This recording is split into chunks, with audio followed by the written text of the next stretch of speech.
I'm seeing visions through my dreams, seeing myself swimming in the universe.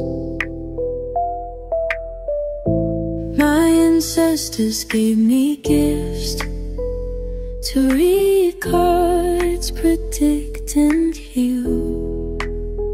My name is Daphne, but spirit calls me bye-bye love.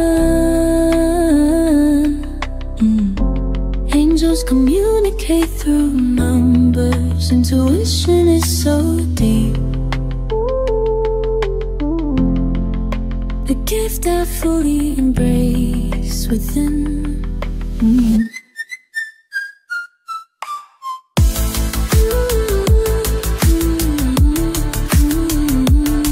Hello everyone, welcome po sa inyong almost personal readings.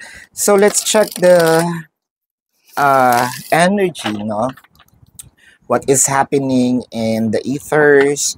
I want you to know that this is a general reading. So you may resonate po sa buong reading na ito or baka konti lang, no? Take what's only yours. Huwag pong saluhin ang lahat, lalo na kung hindi nyo naman na-experience, no? I also want you to know that this is a timeless reading. So whenever you find this video, the message is meant also to find you. So magsimula na tayo with the Ace of Coins. It felt like merong nagsisimula, pasimula, opening a new adventure with you and your person. With the Ace of Coins kasi ito yung sinasabi nating pagbibigay, no? Somewhat may pag-asa, somewhat makikita natin yung effort, yung energy, yung sabihin nating willingness, no, nito ni person. With the Four of Coins. So, well, dumadating naman talaga sa buhay ng tao na minsan talaga, no, kailangan natin ng me time. Ayan. Pero it felt like si person masyadong nagkaroon ng me time, even to a point na minsan siguro tinatanong mo, may jowa pa ba ako? No? Naaalala pa kaya niya ako? Parang gusto ko siyang kalabitin, no? At itanong sa kanya, kilala mo ba ako? Baka nagka-amnesia ka na, baka hindi mo na ako kilala, baka nakakalimutan mo, no? May jowa kang tao. Meron kang pinag-aantay na tao. Ayan. So, parang feeling mo tuloy dito, nabaliwala ka, hindi ka masyadong pinapansin, ayaw kang makita, no? With the Queen of Swords, of course, that's understood. Kahit sino namang tao, no? Kapag medyo nakalimutan, anong tingin mo sa akin? Hindi ako importante, para akong bagay na, sige, meron ako nito, iniwan ko sa isang tabi and then bahala na bukas. Maalala't hindi, alam kong nandyan siya. Nakakainit ng ulo, nakakainis, nagsisimula ng kumulo ang iyong dugo. Pero I feel like nakita natin yung mga pagbabagong ito, no? With our very own eyes. Kaya siguro nandito ka na sa part na yung parang konting-konti na lang, I'm about to lose my shit, no? With the Knight of Coins. Ala. So parang feeling natin naging complacent si person, no? Complacency begins when things are parang nagiging routine. You also feel like this connection is not moving forward. Although hindi naman siya nagba-backward, no? Parang naka-stuck lang tayo sa isang situation. Parang routine na lang, no? Wala nang bago, wala nang excitement, nawala na yung kain sa labas, mano ba namang hindi naman importante itong fine dining restaurant, naiintindihan ko naman, hindi ka anak ng contractor, no? So, okay na yung magtusok-tusok tayo. Mano bang maglakad tayo sa park, no? Yung ganyan. Or kahit minsan manood tayo ng sine.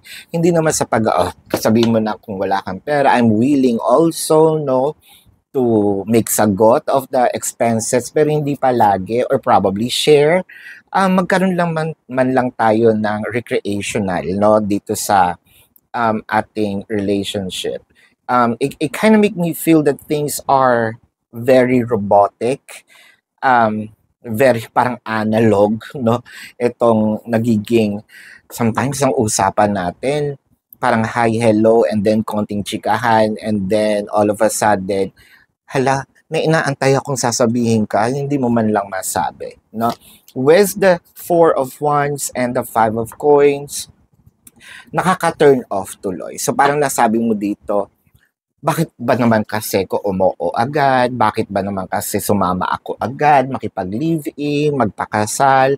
Um, Yun na ba yun? After naming magkaroon ng commitment, after naming ikasal siguro, after naming mag-live-in, eto na kami. Wala na ba itong ile-level up? Wala na ba itong hindi sa mapaghanap tayo, no? Well, siguro yun yung sinasabi niya sa atin, masyado ka naman demanding, blah, blah, blah, yada, yada. Iba kasi ang pananaw ng babae when it comes to relationship. Ganon din naman ang sa lalaki. Parang yung sa kanya is okay na, parang si Mami Lee Grace, no? Okay na to. Ayan. So, with the Ace of Swords, you're hoping for more, you're wishing for more, parang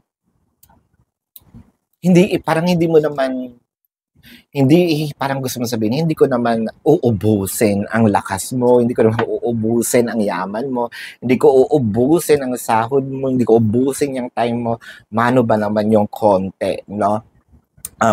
Hindi naman 7 days sigurong ikaw nagtatrabaho, mano bang yung 30 minutes, 1 oras, 2 oras, ilaan mo para sa akin, and then I will understand that you also have to do something, like pwede kang maglaba, matulog, bawiin yung mga energies na nawala mo, but give me time. With the World card, eto na siya. So, it felt like nararamdaman din naman ni person yung mga pagkukulang niya sa'yo. Kaya nga meron ditong World card, things are going to change positively naman to, no? With the World card. With the Five of Wands, siguro nagkakaroon na rin kayo ng problema, meron ng away, meron ng parang sabihin natin, nagbabanters na kayo ng, batuhan na kayo ng salita na, ako nga no, kahit pagod ako, naibibigay ko sa iyo yung time, energy, effort, no, naisisingit pa rin kita, bakit ikaw hindi mo magawa? So comparisons are already there. The 10 of Wands and the 5 of Coins.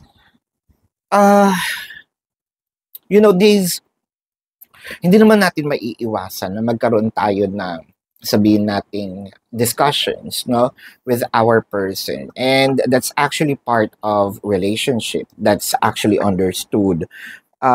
Pero with the 5 of Coins, parang nagiging iba yung dating dito eh. Parang ang feeling tuloy ni person is nagiging kalaban ka instead nakakampi. And yung sa'yo, parang somewhat medyo ganun din, no? Na parang sandali, ang gusto ko lang naman is, palagkitin pa, no, itong ating relationship, pagyamanin pa, no, paglalimin pa ang ating pagsasama. With the 2 of Coins, so, dadating yung time na, siguro ito na rin yun, kasi with the 2 of Coins, nandito ka sa position na, mahal pa ba ako ni person, bakit malamig siya, meron bang iba, ano bang mga pinagagagawa nito, bakit gano'n na lang kahapon, no? So, wala man siyang ginagawang masama. At the back of your mind, nag-start na maglaro yung bakit nawala, no, yung spark, bakit nawala yung tamis, bakit kumunat, no? Hindi lang yung paglabas niya ng abundance sa atin, but kumunat yung hindi na masarap yung mga ino-offer niya, no? I may be talking about the pagkain, or it may be, making love na para bang ano to, so parang mairaos lang. Wala na yung dating mga hagod ba, no? With the Death card, ang gusto mo, sige, kahit hindi na sumobra pa, maibalik lang, no, yung dating init, yung dating excitement. With the Page of Wands, it felt like siguro kailangan natin ng kahit yung mga Netflix and chill, no? Hindi naman natin kailangan din lumabas. Quality time can be something na pwedeng parehas yung ginagawa, no? Lalo na sa mag-asawa, baka it's time to have Netflix and chill. It's okay for the both of you to para pagandahin ang bahay. The both of you para siguro kung ano yung gusto niya. Siguro kung mahilig siya sa motor, pumunta ng car show. Kung ikaw naman, kind of like make yung meeting halfway. Getting to know the person more by giving them what they want and also ask for something. Ito yung makakapagpasaya sa akin. Is it okay to spend your little time, no, with me? Pumunta tayo sa art museum, no, blah blah yada yada, or cooking class, no, blah blah yada yada, or probably if you want to go automotive, then I will be on the cooking class. So parehas tayo nagkakaroon ng diversion ba, no? And then pag nagkita tayo uli, kwentuhan mo naman ako kung anong natutunan mo doon. I will, kikwentuhan din kita about my experiences, no? I feel like kailangan lang ng konting diversion dito sa relationship na ito at konting pang-uunawa, no? So, if you resonate in this reading, let me know sa comment section. And kung meron po kayong mga katanungan, sa description box ng video na ito, there is a link. Click the link, you will be routed to my website. Nandun po yung name, number, QR code, amount per question. Take advantage of the 4 questions plus 1 kasi discounted na po yun. And if you want to book a private reading, nandun din po siya sa baba, no? Let's check the zodiac sign of your person. This can be their sun sign or a placement in their chart. I'm seeing Aries, Scorpio, Taurus, Virgo, Leo. I am seeing Sagittarius. Did I just mention Taurus? Yes. Virgo. Yes. Capricorn is here. Scorpio is here. Gemini. I am seeing Aries is here. Libra is here. Sagittarius, I already mentioned. Yep, this is your reading. Maraming salamat. Love and light. Namaste. See you po sa susunod na readings. Goodbye.